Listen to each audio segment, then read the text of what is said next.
gone by, one quarreled oft with Guizhong concerning mechanical principles.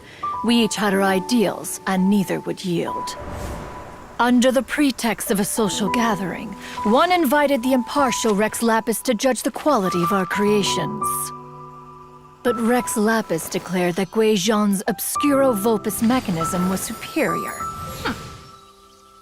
Though one was too proud to acknowledge it, in one's heart, one knew that Guizhong was indeed the superior talent in the mechanical arts. As for the story between Guizhong and Streetward Rambler, that begins with a certain bell. In Guizhong's opinion, while mechanisms were no substitute for human composers, they were yet capable of producing simple but fine melodies.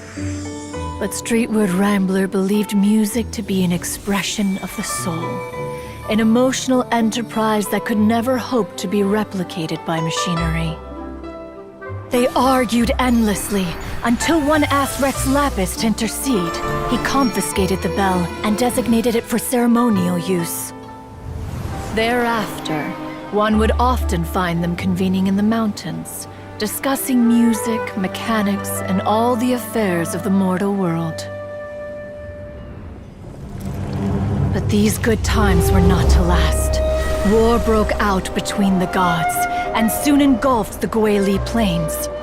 Guizhong was overpowered by the enemy, and fell in battle. When Streetward Rambler and I arrived at the scene at long last, all that remained among the ruins was her lifeless body. After this, at Streetward Rambler's request, Rex Lapis granted her the cleansing bell for safekeeping.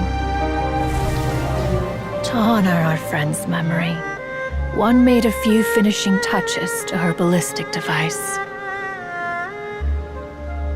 Many lantern rites have passed since then. Many greetings and goodbyes. Upon what do you gaze?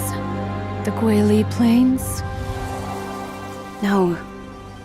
It's everything.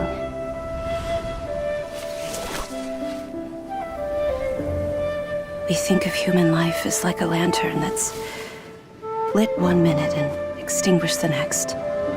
But are we Adepti so different? Perhaps as dust settles after a storm, we too must one day